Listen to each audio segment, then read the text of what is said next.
ya. Yang di sini. Di sini sengaja dibuat seperti mind map supaya dalam satu halaman terbaca semua. Karena itu dibuatkan dalam satu lembar, tapi ada penjelasan panjangnya. Nah, masalahnya berat.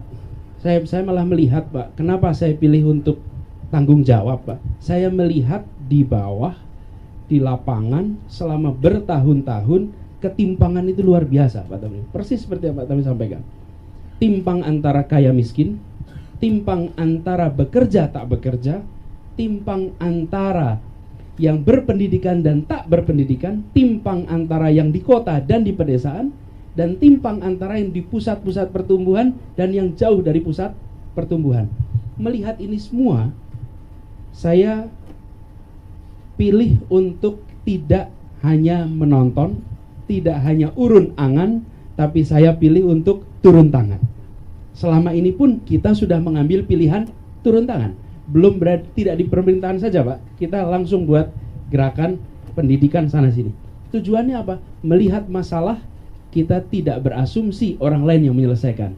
Asumsi kita ikut menyelesaikan. Karena itu ketika saya mendapat undangan ini, kemudian saya pilih untuk, ya, saya ikut pilih tanggung jawab. Resiko itu akan sangat dipengaruhi oleh cara kita menjalani amanatnya.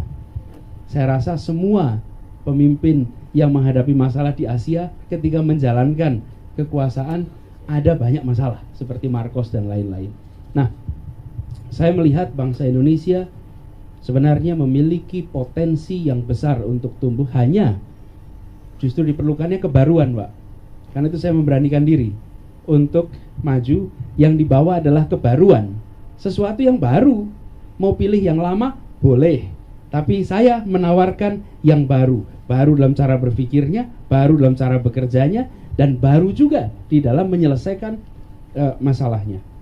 Sehingga dari situ, Pak Tamrin, saya berusaha untuk mengubah perspektif tentang terlibat itu bukan semata-mata soal kursi, tapi terlibat itu justru mengajak semua untuk bergerak dan melakukan sesuatu. Jadi saya akan meneruskan tradisi para pendiri Republik ini. Para pendiri Republik ini adalah kaum terdidik yang memilih untuk turun tangan, tidak sekedar berada di meja-meja menulis, tetapi terlibat langsung turun tangan dan menggerakkan. Menurut saya yang menarik dari pemimpin awal adalah mereka hadir merangsang jutaan orang mau iuran tenaga, iuran pikiran, iuran uang, bahkan tidak sedikit yang iurannya nyawa. Kenapa? Karena hadir pemimpin yang berintegritas. Saya merasa itu yang akan ditawarkan dan itu yang akan didorong. Bagi masyarakat kita, juga Pak Tamrin dan Bapak Ibu sekalian, ketika terlibat langsung misalnya dalam sebuah proses konvensi ini, saya malah mengajak kepada seluruh rakyat Indonesia, jangan diam. Karena masalah yang ada sekarang terjadi bukan semata-mata karena ada orang jahat, tetapi karena orang-orang baik memilih diam dan mendiamkan. Jadi semua yang merasa baik, jangan diam, bergeraklah, turun tangan, terlibat dengan segala macam ininya. Lalu soal masalah, Pak, 5 masalah utama. Saya tadi sebutkan, nomor 1, sehat, Pak. Bangsa Indonesia, setiap anak harus sehat. Kita harus melihat melampaui angka, misalnya, Pak, angka kematian ibu melahirkan 359 per 10.000. Itu kita harus menurunkan. Menurut saya kita tidak boleh tidak menurunkan. Menurut saya kita harus meniadakan angka itu, Pak. Jadi jangan melihat angka itu semata-mata sebagai angka statistik. Saya ingin mengembalikan perasaan bahwa ini adalah tentang saudara kita. Bayangkan 16.000 lebih ibu melahirkan dan setelah melahirkan dikuburkan. Melahirkan itu ibu ingin bawa pulang bayinya, ini dikuburkan. Dan angka itu tidak bisa diterima. Dan itu membereskannya, jadi sehat, Pak. Tapi sehat saja, kalau di kota masalah kesehatan itu bisa independen dari yang lain. Tapi begitu di desa, kesehatan, transportasi jadi satu. Karena itu infrastruktur harus dibereskan. Jadi bukan semata-mata soal sehat, masalah kesehatan saja. Dan APBN kita selama 10 tahun lebih, Pak, tidak lebih dari 3% untuk kesehatan. Nah, nomor satu itu sehat. Kalau sudah sehat baru bisa yang lain. Ini fokus. Yang kedua, infrastruktur. Yang ketiga, pendidikan. Nanti saya akan jauh lebih jauh soal pendidikan. Yang keempat adalah soal penegakan hukum. Penegakan hukum di Indonesia adalah salah satu aspek amat lemah. Dan jika kita hukum tidak tegak, maka tidak akan ada kepastian di dalam beraktivitas.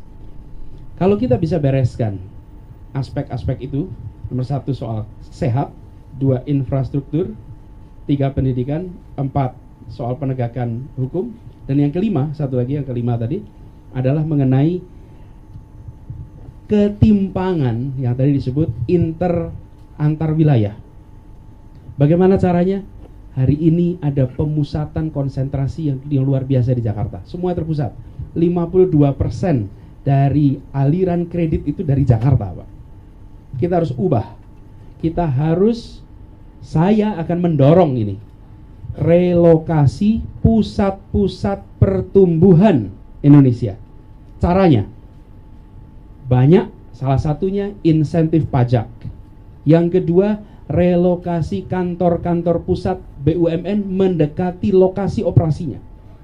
Karena ini kemudian punya efek multiplier, kalau bahasa ekonomisnya itu multiplier efek yang luar biasa besar. Kita harus mendorong agar anak lahir dimanapun bisa mendapatkan kesejahteraan, bekerja dimanapun bisa mendapatkan kesejahteraan. 5 itu. Kalau diprioritaskan, nomor 1 penegakan hukum, nomor 2 kesehatan, nomor 3 adalah pendidikan. Dan satu hal tadi soal infrastruktur yang saya harus garis bawahi, kalau bicara infrastruktur, jangan hanya infrastruktur industri dan urban. Infrastruktur yang terlewatkan itu infrastruktur pertanian. Padahal di situ yang menopang hidup kita. Irigasi kita, sistem irigasi kita sudah lama sekali tidak mengalami pembaruan. Saya justru akan dorong infrastruktur pedesaan, jalan poros desa prioritas. Itu langkahnya, Pak, 3 utama. Dan kemudian yang bonus tadi, Pak, ya, boleh saya jawab sekalian? Yang bonus tadi diberi bonus sama Pak Profesor Tamrin soal pendidikan. Menurut saya kunci pendidikan adalah pemahaman konsepnya. Apa sih pendidikan itu? Interaksi antar manusia. Itulah pendidikan. Jadi kalau mau memajukan pendidikan, perbaiki kualitas interaksi. Jadi interaksinya siapa? Pendidik dan peserta didik. Konsentrasi pada guru, pada kepala sekolah, itu akan mengubah kualitas pendidikan kita. Sejahterakan para guru, pastikan mereka sejahtera. Yang kedua, kualitasnya meningkat. Yang ketiga, distribusi yang merata. Kalau itu kita bereskan, maka insya Allah yang lainnya beres. Tapi kalau konsentrasinya di kurikulum, konsentrasinya di fasilitas, itu hanya penunjang. Guru hebat, kurikulumnya apapun juga, hasilnya dahsyat. Dan itu yang dibutuhkan untuk Indonesia. Itu ya, Pak Tamrin. Terima kasih. Baik, kita beri plus dulu. Satu putaran, satu panelis. Sekarang ke Bung Arif Zulkifli. Yang biasa nih kalau tempo tajam, enak dibaca dan perlu. Pertanyaannya adalah, dalam banyak kasus sekarang ini justru elemen-elemen dari partai politik menjadi sumber masalah di dalam kabinet. Kita sudah melihat misalnya ada menteri yang ditangkap KPK, ada orang-orang kementerian yang jadi tersangka, ada pimpinan partai politik yang terkait dengan kementerian yang sekarang sudah divonis. Artinya ada persoalan penyalahgunaan wewenang di situ. Nah, saya ingin berandai-andai ini buat pada Bung Anies. Pengandaian pertama adalah jika Partai Demokrat memperoleh suara yang signifikan sehingga bisa mengajukan calon presiden secara independen sendirian, atau katakanlah membangun koalisi terbatas. Itu satu. Dan kedua, jika Bung Anies kemudian terpilih menjadi presiden Indonesia melalui proses itu semua. Pertanyaan saya, postur kabinet yang seperti apa yang Anda bayangkan akan Anda bikin?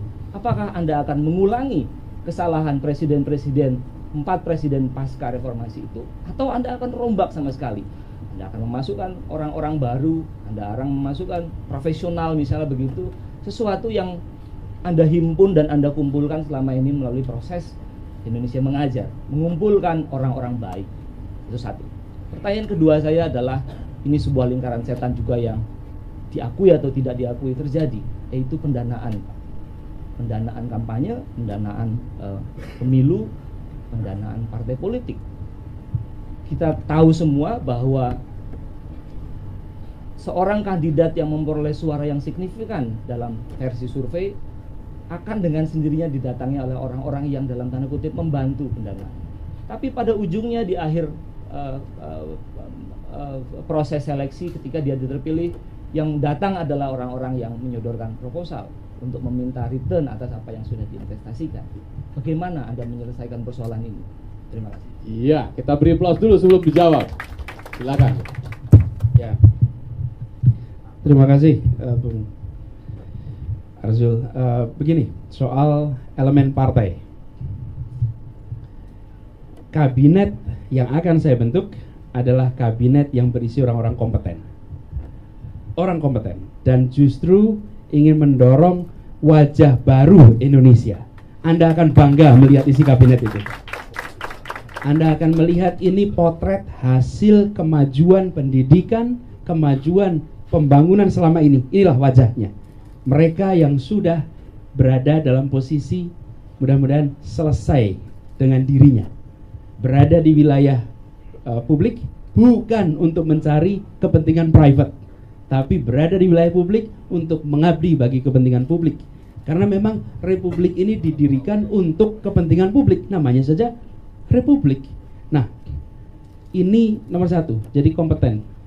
Kemudian yang kedua, mengenai partai atau tidak partai.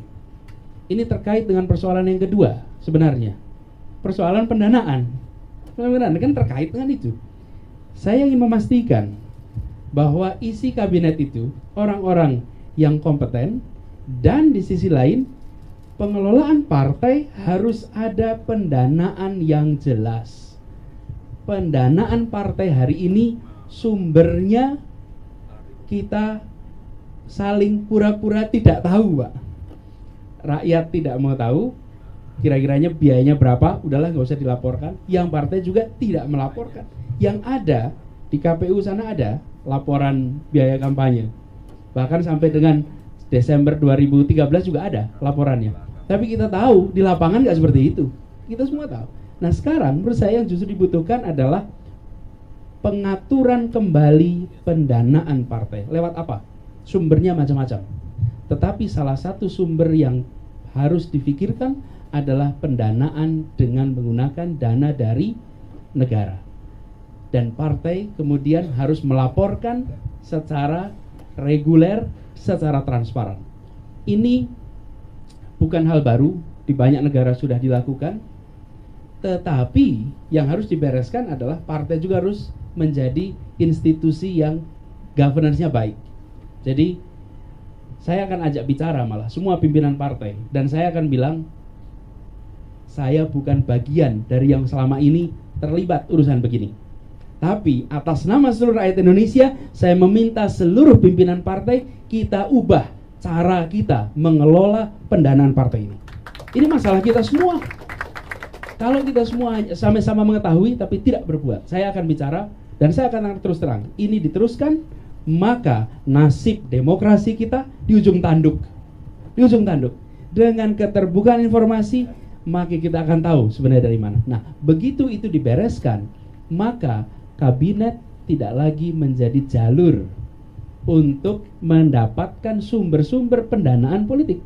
Karena itu saya katakan di awal tadi, APBN kita bukan untuk kepentingan penyelenggara, bukan untuk kepentingan politik, tapi untuk kepentingan rakyat. Sebagai contoh, saya kemarin lihat Bung Azrul, data APBN kita. Itu biaya perjalanan dinas itu angkanya dahsyat. Dahsyat betul angkanya. Biar saya nggak salah kutip ya. Saya lihat angkanya.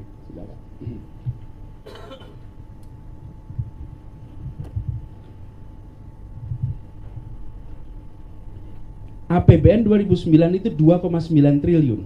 Lalu muncul APBN perubahan, berubah menjadi 12,7 triliun.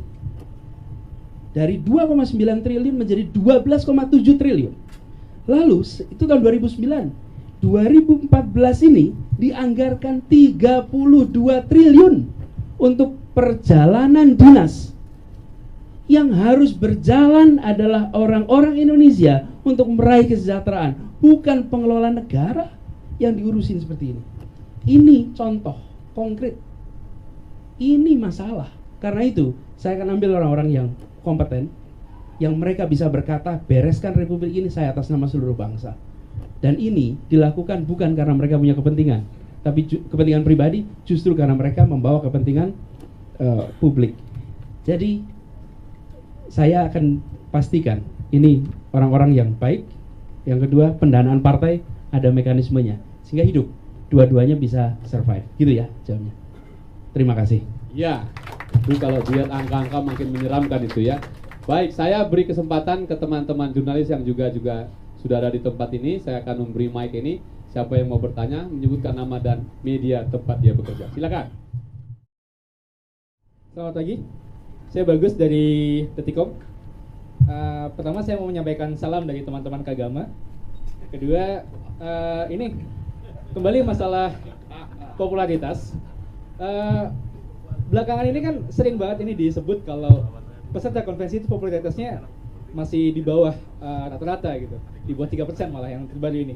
Ini bagaimana Mas Anies ini untuk mendulang popularitas ini gitu? Karena sejauh ini popularitas Mas Anies itu kan sebagai pendidik gitu ya, sebagai tokoh pendidikan kayak gitu, dan belum dikenal sebagai calon presiden. Nah ini bagaimana Mas Anies menanggapi ini? Ya. Terima kasih. Ya Detik bantulah itu. Menjadikan itu tahu gitu.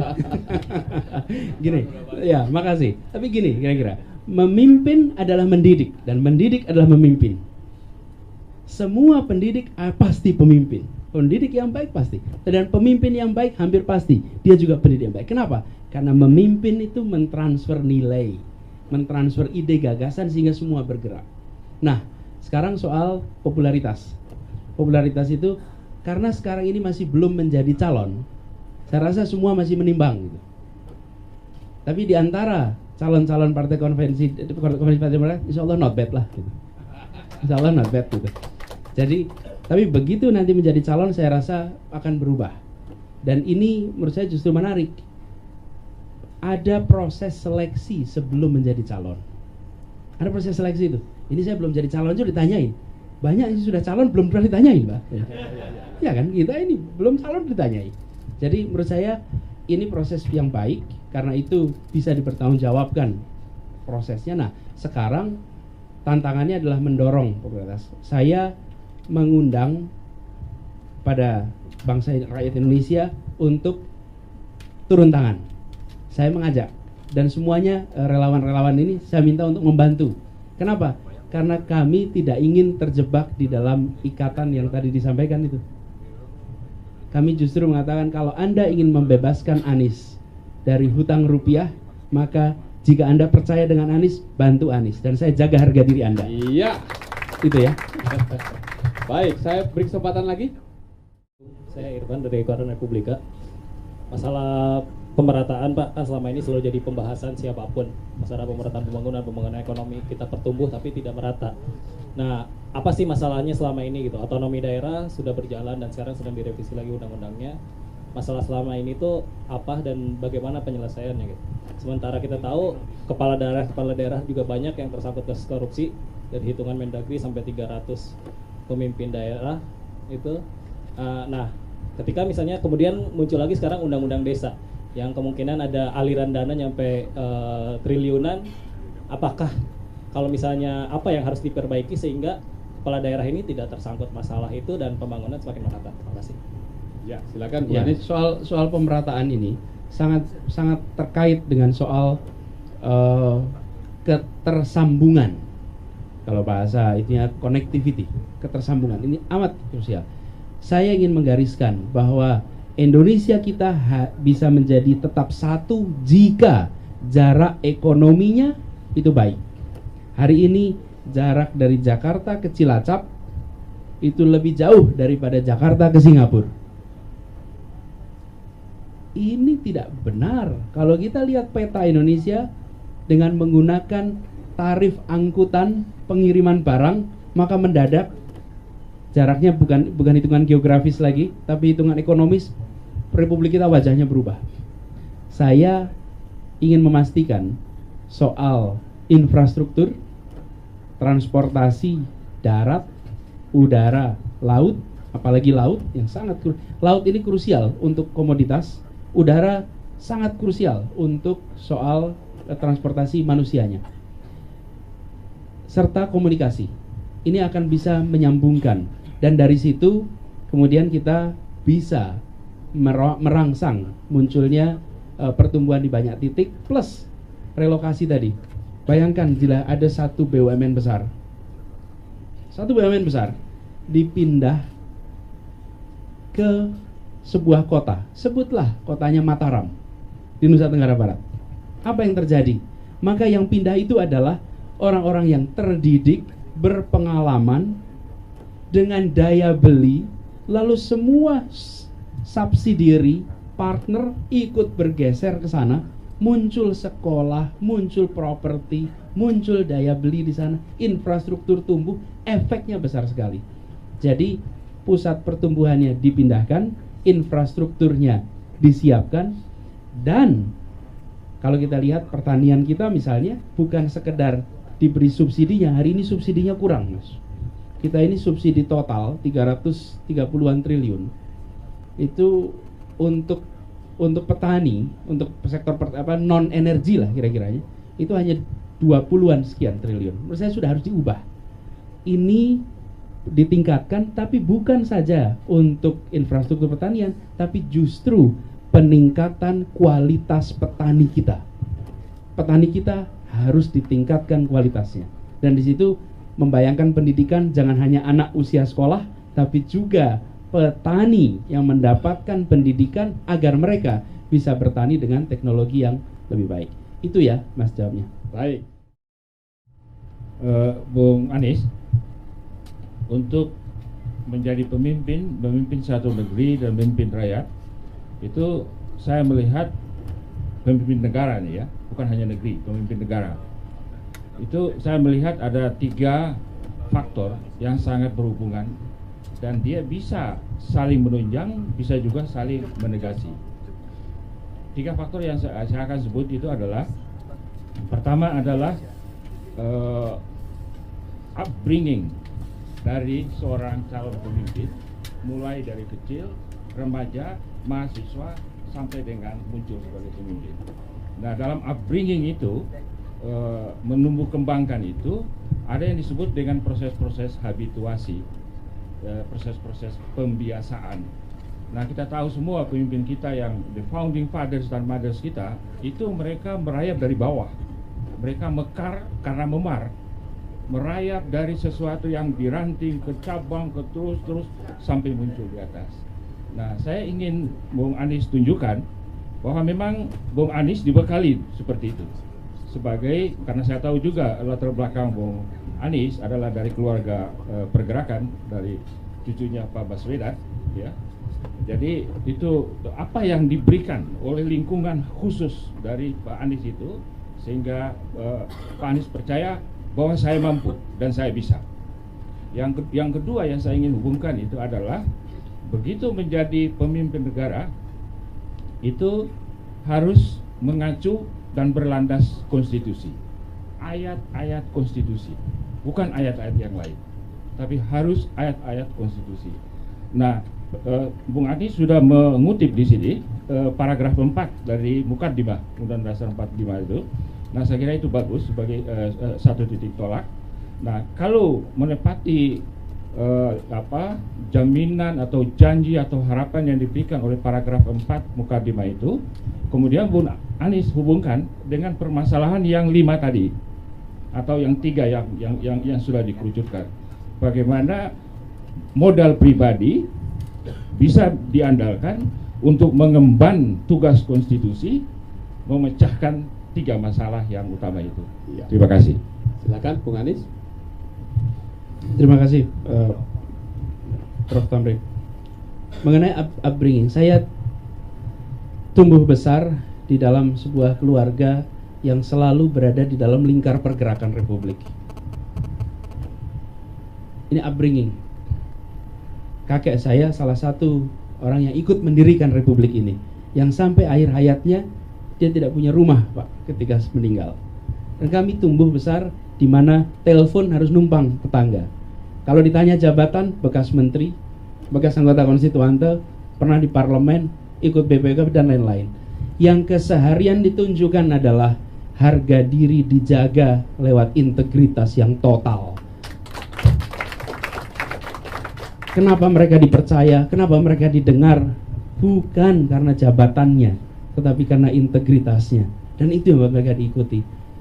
Keseharian itu saya rasakan, dan saya selalu mengatakan, saya ingin mengembalikan itu. Ini punya tanggung jawab moral. Saya sempat waktu ditanya, saya nggak tahu harus menjawab apa kalau saya bilang tidak mau, Pak. Karena ini adalah tanggung jawab moral orang-orang yang ikut mendirikan Republik. Nah, masalah yang besar di Indonesia hari ini sebenarnya bisa diselesaikan jika kita hadapi dengan integritas tadi, Pak. Integritas tadi, ini yang harus dikembalikan di Indonesia, di dalam pemerintahan kita, di dalam kepemimpinan kita. Kalau sudah integritasnya beres, kompetensinya dan lain-lain bisa menyusul. Lalu keterlibatan, alhamdulillah selama perjalanan selama ini tidak berada di wilayah pemerintahan atau di dalam pemerintahan, kita selalu bekerja untuk kepentingan Republik. Jadi masalah berada di dalam atau tidak, kalau ada dipanggil minta tugas, siap. Dipanggil minta tugas, selalu siap. Dan saya selalu mengatakan, panggilan apapun dari Republik kita selalu siap untuk menjalaninya. Itu prinsip yang selama ini dipakai.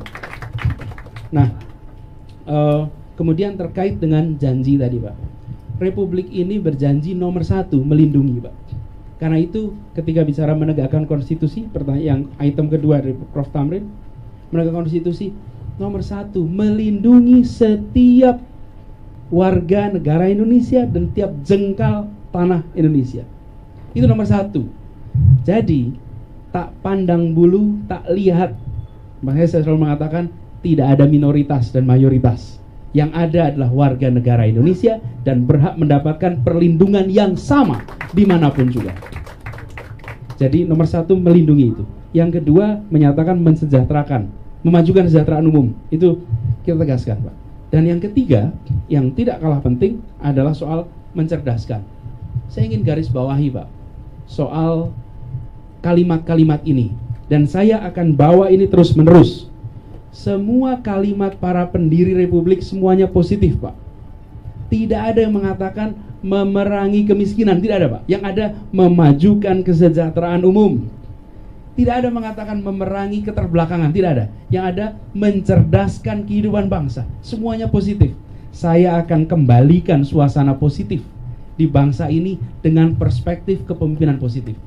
Karena optimisme dan positif itu menular, tapi pesimisme juga menular. Karena itu tugas pemimpin adalah membuat suasana perspektif yang positif. Itu semangat konstitusi dan itu yang nanti akan saya jalankan juga. Itu jawabannya, Prof. Baik, Bung Zulkifli, ini makin tajam lagi terus. Ini udah bahasa konstitusi, makin dalam lagi ini. Silakan.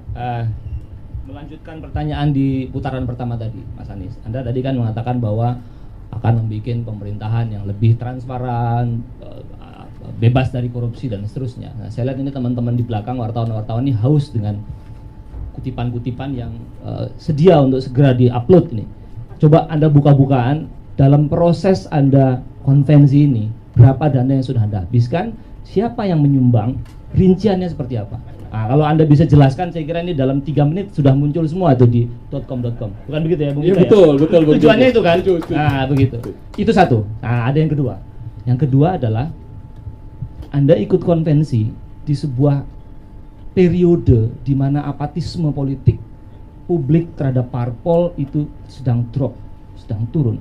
Karena saya harus berbangga diri kepada Anda sebagai teman bahwa Anda masuk dalam suasana seperti itu.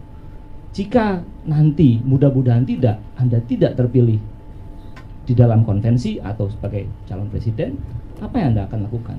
Kembali ke dalam habitat Anda di dunia pendidikan, atau ikut berkecimpung terus di dalam dunia politik yang sudah Anda tekadkan sejak awal?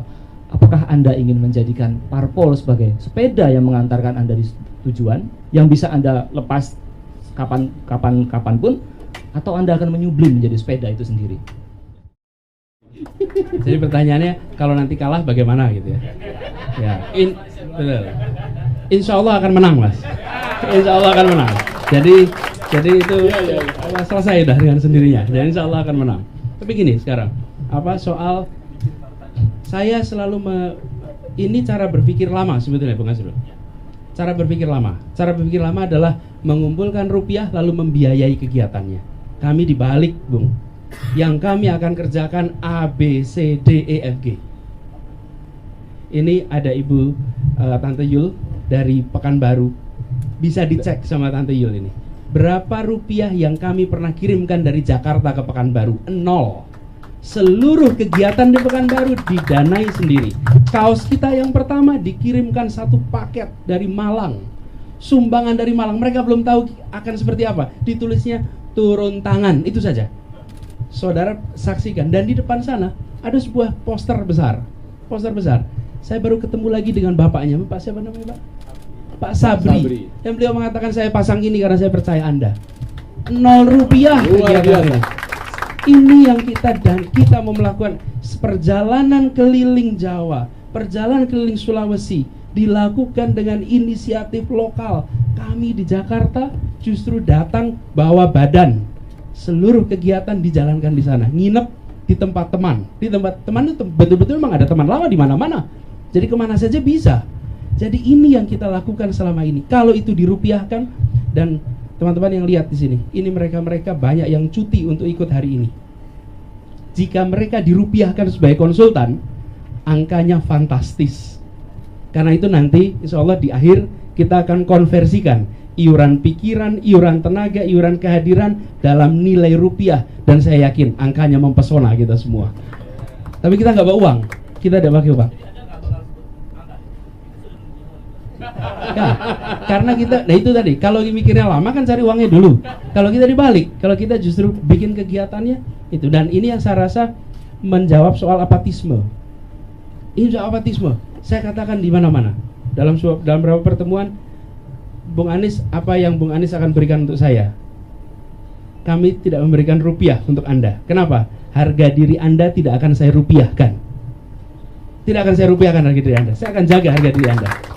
Ini idealisme kita akan melakukan perubahan dan kita jaga dengan cara tidak ditransaksikan. Nah, saya katakan pada mereka, kita mungkin menang, kita mungkin kalah, tapi yang pasti kita menorehkan sejarah baru dalam gerakan politik di Indonesia. Di tengah apatisme muncul anak-anak muda yang kalau nge-tweet ditanya temannya, saya tak dibayar. Kalau mereka membuat poster, saya tak dibayar. Kenapa? Saya percaya pada ide yang dibawa, saya percaya pada orangnya, dan saya bukan orang yang bisa dirupiahkan. Itu yang selalu dorong. Jadi, Bung, ini jawaban atas apatisme tadi. Thank you. Satu tadi soal partai tadi, kalau misalnya Insya Allah menang itu. Oh, insya Allah. Jadi berarti nggak bisa diteruskan. Perkenalkan, saya Aryo dari Koran Jakarta. Langsung aja. Beberapa waktu lalu ada survei opinion leader dari UI. Bapak ditempatkan kalau nggak salah di nomor 3 sebagai tokoh alternatif yang katanya bisa untuk bersaing ketat dengan Jokowi nantinya. Saya mau tanya, apabila sebelum proses konvensi ini berakhir ada partai yang meminang Bapak sebagai cawapres atau bahkan sampai jadi capres, itu gimana Pak? Mau meneruskan proses di konvensi atau tengah jalan putus Pak? Iya, Koran Jakarta. Sebetulnya itu kita putuskan kalau udah ada pinangannya aja, Mas. Belum ada pinangan jangan spekulasi. Tapi begini, kalau saya hari ini saya mengikuti konvensi Partai Demokrat dan saya berniat menyelesaikan ini sampai akhir, dan insya Allah saya yakin bila ini dijalankan dengan objektif, dengan transparan, insya Allah saya optimis sekali hasilnya akan baik. Iya. Baik, karena ini ada satu anak muda yang dari tadi minta tunjuk dan juga dari DPP Partai Demokrat. Saya ingin beri kesempatan ke Bung Rahlan Rashidi. Silakan, Bung. Saya cuma ingin mengingatkan Capres Anies karena saya termasuk penggemar Anda dan juga teman-teman pada di depan mengenai satu pokok soal yang sempat disinggung dalam pembicaraan tadi, yakni mengenai pentingnya kabinet yang diisi oleh orang-orang yang mampu. Saya cuma mau memastikan bahwa Anda semua ingat bahwa yang namanya komite profesional, kabinet profesional, kabinet karir segala macam itu mempunyai rujukan sejarah yang bersifat non-demokratik. Karena kabinet ini, zakon kabinet waktu itu istilahnya itu dibentuk oleh Soekarno pada saat dia membubarkan parlemen, membubarkan konstituan itu, dan melakukan dekret untuk kembali kepada UUD 45 gitu. Jadi kendati saya bisa memahami bahwa ada kebutuhan terhadap pentingnya orang-orang yang mampu gitu. Namun menurut saya gitu menggunakan kata itu semata-mata sebagai ekspresi ketidakpercayaan terhadap partai politik itu juga bisa melakukan apa yang dilakukan Soekarno yang membunuh demokrasi gitu dengan memilih partai politik. Terima kasih. Ya, sebenarnya saya garis bawahi, saya memilih orang yang kompeten karena itu background nggak penting, baik partai maupun non partai, etnis tidak penting, yang penting adalah kompeten. Nah itu berbeda dengan prinsip harus profesional, harus non partisan, itu berbeda. Menurut saya justru yang penting pada kompetensinya. Kita bergerak ke arah meritokrasi, karena itu kalau menterinya tidak kompeten, maka bukan malu pada siapa-siapa, malu pada anak cucunya yang nanti akan melihat apa yang dikerjakan dulu. Menurut saya, jadi saya yakin garis bawahi pada kompetensi. Di sini kita akan menemukan banyak sumber orang kompeten. Dan saya akan mengajak pada mereka-mereka yang sudah terbukti konkret bisa mendorong perubahan di berbagai sektor. Yuk, Anda turun tangan. Sebagai warga negara nih, turun tangan. Hibahkan 5 tahun hidup Anda untuk membuat sejarah baru di Republik ini. Dan saya akan panggil orang-orang itu untuk terlibat sebagai menteri. Iya. Nah, luar biasa. 60 menit berakhir, tajam, tenang, tapi bergelombang besar. Kita mendapatkan gambaran bahwa sebenarnya setiap orang yang memilih untuk terlibat, untuk mendorong perubahan, pasti punya gagasan, pasti punya ide. Yang menjadi tantangan ke depan adalah persoalan di Indonesia tidak bisa diselesaikan sendiri. Persoalan di Indonesia harus diselesaikan lewat gerakan kolosal. Tidak bisa kita hanya menyaksikan, alhamdulillah ada orang baik bekerja di sana, lalu kita diam. Bukan. Yang dibutuhkan adalah pemimpin yang bicara, yang membuat kita terbuka, lalu merasa saya harus terlibat, saya harus berbuat, saya harus melakukan sesuatu. Indonesia membutuhkan pemimpin yang menggerakkan, yang berintegritas, dan bisa membuat suasana baru untuk Indonesia kita. Terima kasih. Assalamualaikum warahmatullahi wabarakatuh. Terima kasih.